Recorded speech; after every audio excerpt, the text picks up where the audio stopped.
Greasy hands and a mountain of eviction notices were all Miles Hartley had to his name until a sleek, damaged Maybach sputtered into his crumbling Chicago auto shop. Fixing that engine cost him his last dime, but the man behind the tinted glass paid him back in dangerous, unimaginable ways. Miles Hartley wiped a streak of pen oil from his forehead, leaving a smudge of black across his pale, exhausted face. The digital clock on the wall of Hartley Auto Repair flickered, its red neon tubes buzzing violently before settling on 1:14 a.m. The shop, nestled in the forgotten industrial fringes of Chicago's Lower West Side, was a relic, a cavern of cracked concrete echoing with the ghosts of a booming manufacturing era that had long since abandoned the city. On the cluttered desk in the corner sat a stack of final notices from the bank and a handwritten, violently scrawled note from Dutch Kowalski, a local loan shark who lacked the patience of corporate banks. Dutch had promised to return by sunrise, collect the $40,000 Miles owed, or he was going to collect Miles's hands instead. Miles stared at his hands, calloused, scarred, and completely broke. He was just about to pull the heavy corrugated metal shutter down for the night when the chaotic sound of grinding metal and a sputtering V12 engine tore through the quiet street. Miles paused. Out of the dense, freezing fog rolled a midnight black Mercedes Maybach, a $300,000 fortress on wheels, but right now is limping. Smoke billowed from beneath the expansive hood, and the front left tire was riding entirely on a mangled custom rim, sparking aggressively against the asphalt. The luxury sedan lurched into Miles's open garage bay and died with a heavy metallic hiss. For a moment, Miles didn't move. Cars like that didn't belong in this neighborhood. Usually, when a vehicle worth more than his life rolled down this street at 1 in the morning, it meant someone was about to disappear. He instinctively reached for the heavy tire iron resting on his workbench. The driver's side door swung open. Instead of a heavily armed hitman, a woman stumbled out. She was breathtaking, even in her absolute panic. A tailored ivory cashmere coat, something out of a designer catalog, severely out of place amid the grease and grime of the shop. Her dark hair was disheveled, her hands shaking violently as she clutched a dead iPhone. "Please," she gasped, her voice trembling but carrying an unmistakable air of authority. "I need help. The car just died. I think I hit something on the expressway, and it's completely unresponsive." Miles slowly lowered the tire iron. "Lady, this isn't exactly a neighborhood you want to be stranded in at this hour. You need to call a tow." "My phone is dead," she said, stepping closer, her eyes darting nervously toward the foggy street outside. "And I can't wait for a tow. I need to keep moving. I have money. Whatever it costs, just get it running, please." Miles sighed, tossing his rag onto the workbench. "Pop the hood." As she fumbled with the latch, Miles grabbed a heavy-duty flashlight and moved toward the smoking beast. He lifted the massive hood, waving away the thick, acrid cloud of burning coolant, and flashed the beam deep into the engine bay. The serpentine belt had completely shredded, likely due to a seized pulley, and the radiator was punctured, bleeding bright green fluid all over the shop floor. "You didn't hit a pothole," Miles muttered, his trained eyes catching the jagged, precise hole in the aluminum radiator. "This looks like a bullet hole. High caliber, too. It pierced the housing and chewed up the belt." The woman went rigid. She didn't gasp, nor did she act surprised. The silence that followed was heavier than the engine block in front of him. "Can you fix it?" she asked, her tone suddenly shifting from panicked to dangerously cold. "Radiator's shot. Belt is gone. The rim is completely destroyed." Miles shook his head. "Even if I had the parts for a Maybach, which I don't, this is a 6-hour job." "You have to," she insisted, stepping into his personal space. Up close, Miles could smell her perfume, a mix of vanilla and something sharp like ozone. "I know this shop. My father said Hartley Auto was the best in the city 20 years ago. If you are a Hartley, you can fix this."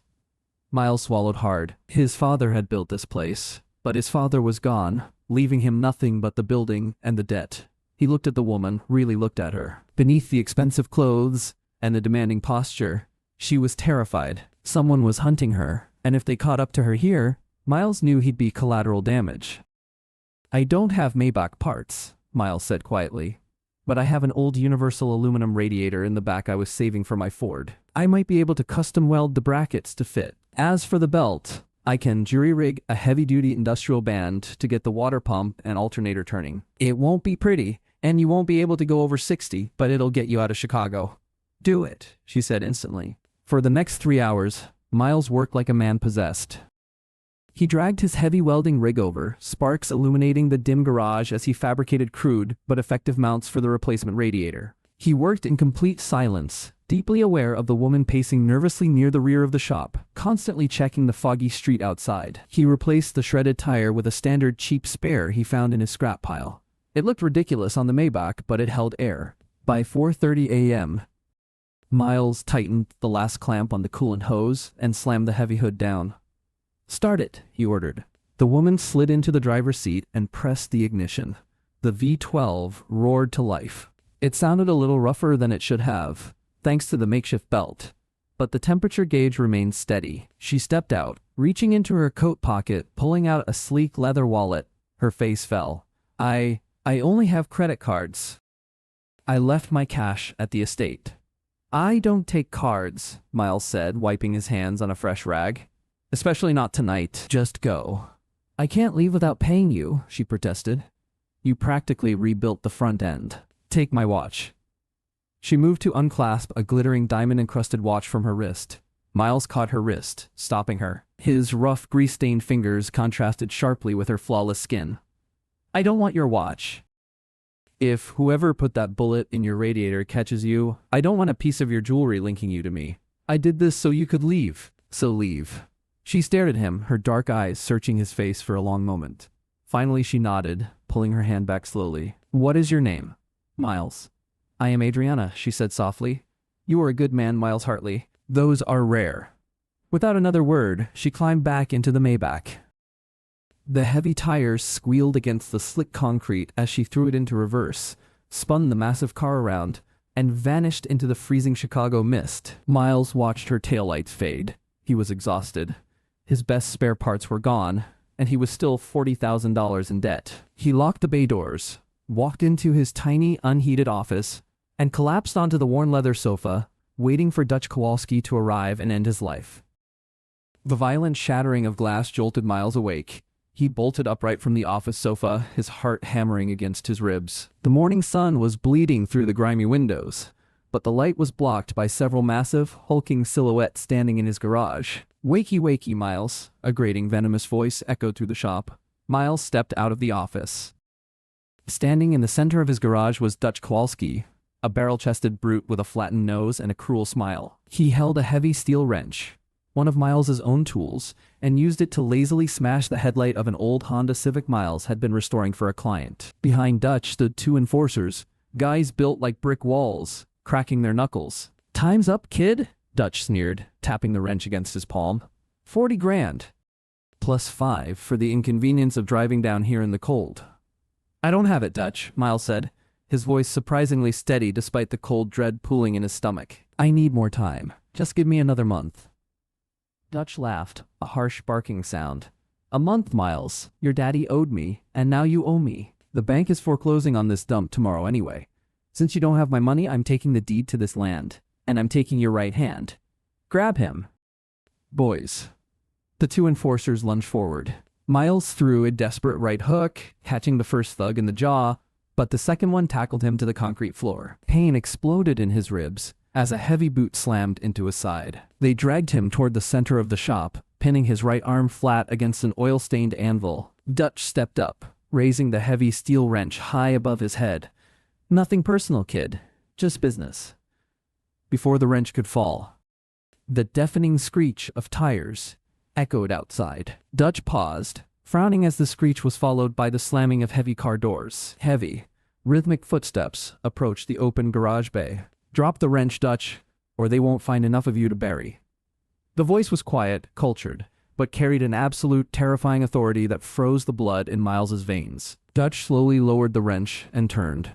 The blood drained entirely from his face, leaving him a sickly pale gray. "Mr. Cade, I didn't know you were in the neighborhood." Standing in the entrance of the garage was Julian Cade. He was a man in his late 50s, dressed impeccably in a charcoal 3-piece suit beneath a tailored cashmere overcoat. His silver hair was swept back perfectly, and his eyes, dark, calculating, utterly devoid of mercy, were locked onto Dutch. Behind Julian stood 6 men in dark suits, armed with suppressed submachine guns held openly and casually. Beyond them, Miles could see 3 identical, pristine black Escalades idling on the street, completely blocking traffic. "You are breathing my air, Dutch," Julian said softly, stepping into the garage. He didn't look at Miles. He didn't look at the dirt. He just looked at the loan shark. "And you are attempting to harm a man who is under my protection." Dutch dropped the wrench. It clattered loudly against the concrete. "Your protection, Mr. Cade. Please, this kid owes me money." "I didn't know he was with the family. I swear to God I didn't know." Julian raised a single finger. The 2 enforcers holding Miles instantly scrambled away, raising their hands in surrender. "The debt is forgiven," Julian stated. "It wasn't a request, and if I ever see your face within 5 miles of this shop again, I will have you fed to the fish at the Navy Pier docks. Leave." Dutch and his men didn't say a word. They bolted out the side door, sprinting down the alleyway as if the devil himself were chasing them. Miles slowly pushed himself up from the concrete, wincing as he clutched his bruised ribs. He leaned against his workbench, staring at the most powerful, ruthless mafia boss in the Midwest. Julian finally turned his gaze to Miles. Those dark eyes analyzed him, weighing him in a matter of seconds. "You are Miles Hartley," Julian said, stepping forward. "I am," Miles managed to say, his throat dry. Though I don't know why Julian Cade gives a damn about a mechanic. The rear door of the center Escalade opened. Adriana stepped out. In the daylight, she was even more striking, having traded her ivory coat for a sharp, tailored black suit. She walked into the garage, her eyes locking onto Miles with a mixture of gratitude and something much more dangerous. "Because last night," Julian said, gesturing slightly to his daughter, "my enemies attempted to assassinate my daughter on the interstate. She survived the ambush, but her vehicle was crippled. She sought refuge in this absolute miserable excuse for a neighborhood, and instead of taking advantage of her, robbing her, or selling her out to the men hunting her, you protected her." Miles looked at Adriana. She offered him a very faint, almost imperceptible smile. "I just fixed a car," Miles said, shaking his head. "I used a spare radiator. It wasn't a big deal." "Do not insult my intelligence by downplaying your honor," Julian commanded, his voice sharp. "You gave her your last functional parts. You refused her payment to ensure she couldn't be traced. In my world, Mr. Hartley, loyalty and honor are the only currencies that matter. You saved the blood of the Cade family, and the Cade family pays its debts." Julian snapped his fingers. One of his suited men stepped forward, handing him a thick manila envelope. Julian tossed it onto Miles's desk. It landed heavily, scattering the eviction notices. "Inside that envelope," Julian explained calmly, "is the deed to this property. It is now fully in your name. There is also a cashier's check from a legitimate holding company for $500,000 to upgrade this facility." Miles stared at the envelope, utterly paralyzed. I can't take this. It's too much." "It is not a gift," Julian said, his tone dropping an octave, becoming a velvet-wrapped threat. "It is a retainer. You showed me last night that you are resourceful, discreet, and that you know how to keep your mouth shut. My family requires a private mechanic. We have a fleet of vehicles that occasionally suffer unique damage. Bullet holes, shattered glass, custom modifications for weight and speed. You will fix them. You will ask no questions, and you will work exclusively for me." Miles felt the walls closing in. He had just escaped the frying pan of Dutch Kowalski, only to be tossed directly into the blazing inferno of the Cade crime syndicate. He looked at the envelope. It was freedom from debt, freedom from starvation, but it was a tether to a life of crime. He looked at Adriana. She was watching him intently, her dark eyes practically burning into his. "And if I say no?" Miles asked quietly. Julian smiled, but it didn't reach his eyes. "I do not make offers that can be refused, Miles. Welcome to the family." The 6 months transformed Hartley Auto Repair from a crumbling relic into an impenetrable, state-of-the-art fortress. Behind the newly installed, reinforced steel bay doors, the suffocating grime of Miles's past had been scrubbed clean.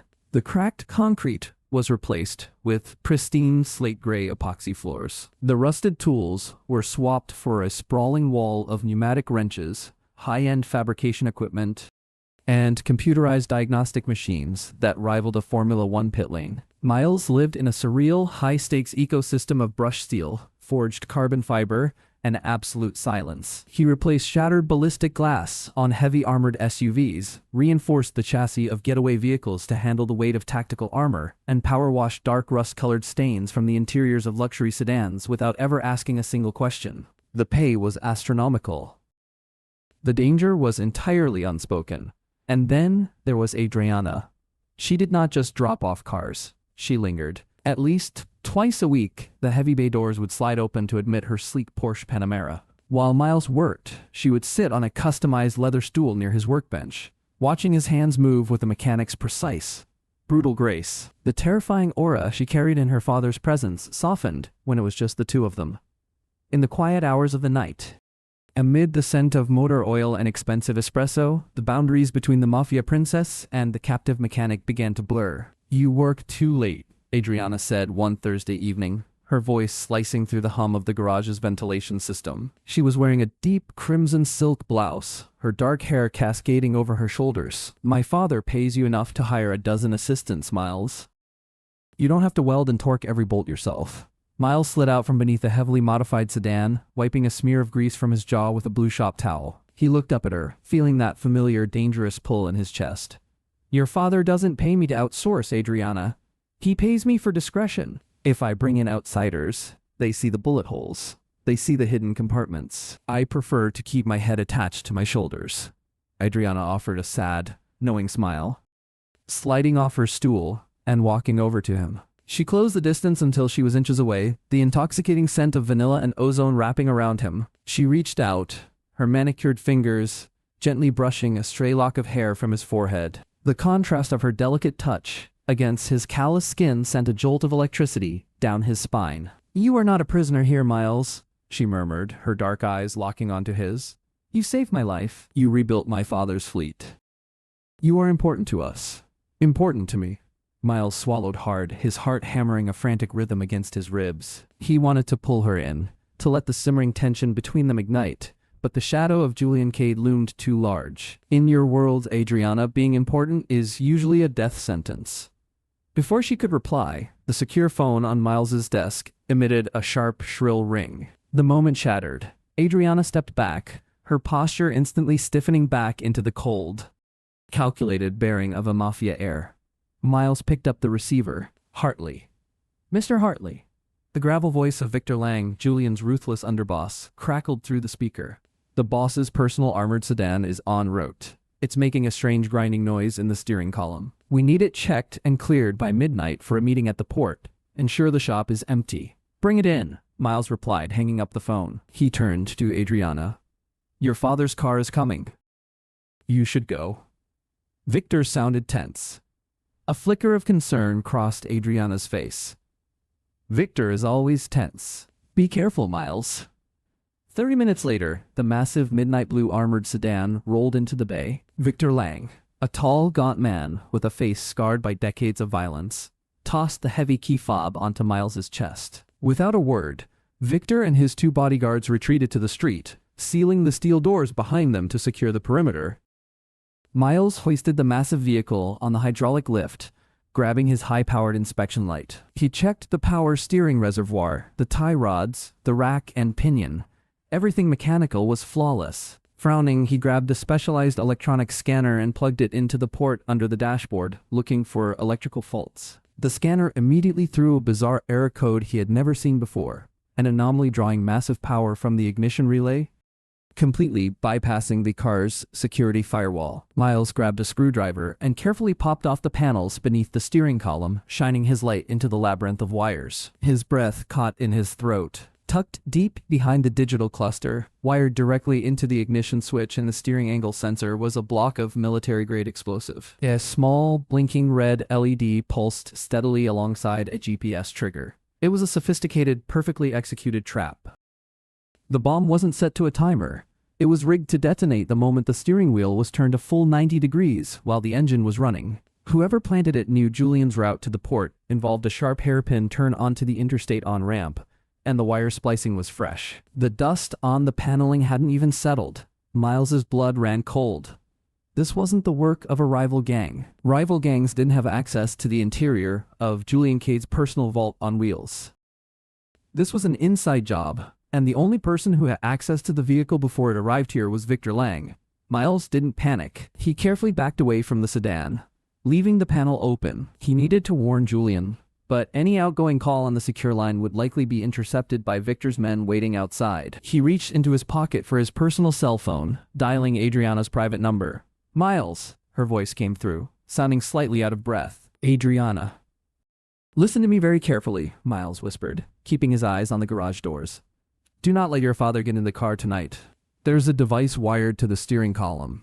It's an inside job. I think it's Victor." The heavy metallic screech of the garage's side door being kicked open cut him off. Miles dropped his phone, kicking it under the workbench just as Victor Lang stepped into the shop, a suppressed pistol gripped firmly in his gloved hand. 2 enforcers flanked him, their weapons drawn and leveled squarely at Miles's chest. "You always were too thorough a mechanic," Victor said smoothly, his eyes darting to the removed paneling under the sedan's dashboard. "I figured a grease monkey like you would just check the power steering fluid and give it a clean bill of health. You had to go digging." "You're going to kill your own boss," Miles stated, backing up slowly toward his heavy tool chests. "Julian is old. He's soft," Victor sneered, stepping closer. "He gave $1 million auto shop to a nobody just because you changed a tire for his spoiled daughter. The family needs new blood. Tonight, Julian takes a sharp turn. The car goes up in flames, and I step in to comfort the grieving syndicate. Now turn around and get on your knees. I'll make it quick."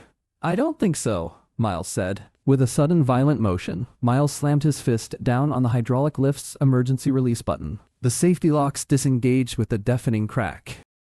The massive armored sedan plummeted from the lift, slamming into the concrete floor with earth-shattering force, shaking the foundation of the building and throwing Victor and his men off balance. Using the distraction, Miles dove behind a heavy steel tire-mounting machine as suppressed gunfire hissed through the air. Bullets chewed through the epoxy floor and shattered the diagnostic monitors above his head. "Flush him out!" Victor roared. Miles grabbed a heavy acetylene torch tank.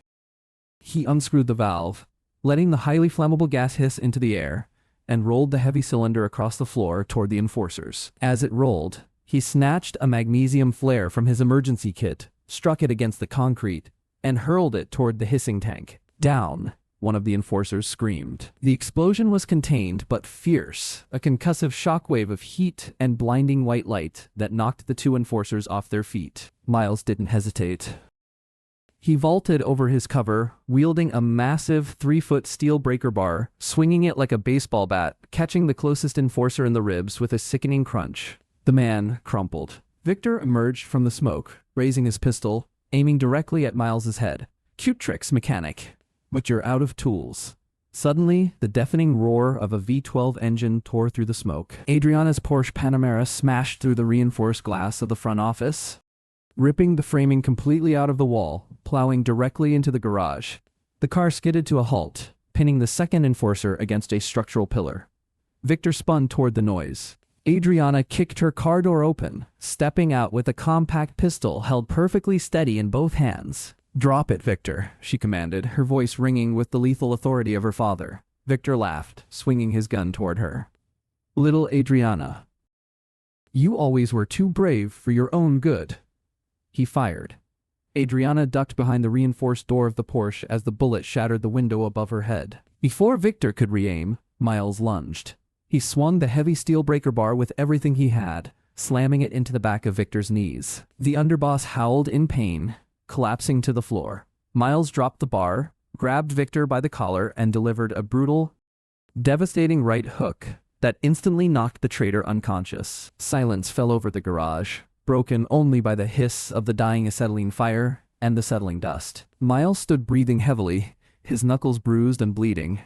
He looked across the wreckage of his pristine shop at Adriana. She slowly lowered her weapon, stepping away from the crushed car, her eyes wide as she took in the carnage. "You came back," Miles rasped, his voice rough. "You called," she replied simply, stepping carefully over the debris until she was standing right in front of him. Without a word, she reached out, pulled him down by the collar of his grease-stained shirt, and kissed him. It was a fierce, desperate collision of adrenaline and repressed desire, sealing a bond forged in fire and oil. The heavy screech of tires echoed outside. 3 identical black Escalades swerved into the driveway. Julian Cade stepped out, flanked by a dozen heavily armed loyalists. The Mafia Boss took in the sight of his destroyed shop, the unconscious traitor on the floor, the rigged sedan, and his daughter locked in the arms of his mechanic. Julian's cold eyes softened for a fraction of a second. He turned to his men. "Clean up this mess. Take Victor to the docks. He has a date with the water." He looked at Miles, giving a slow, deeply respectful nod. "It seems, Mr. Hartley, I am in your debt once again. Whatever you need to rebuild, it's yours. You are no longer just my mechanic. You are family." Miles pulled back slightly, looking down into Adriana's eyes. The debt was paid. The enemies were buried.